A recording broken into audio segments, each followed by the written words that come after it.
లోకం ఒక మాయని తెలుసుకున్నాను. ఏది నా సొంతం కాదనుకున్నాను. తప్పిపోయిన కుమారుని నేనైతే నా కొరకై నిరీక్షించే తండ్రి నా యేసు. తప్పిపోయిన కుమారుని నేనైతే నా కొరకై నిరీక్షించే తండ్రి నా యేసు.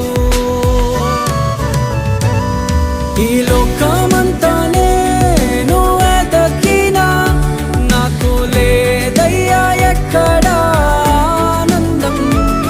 నీ సన్నిధిలో ఒక్క క్షణం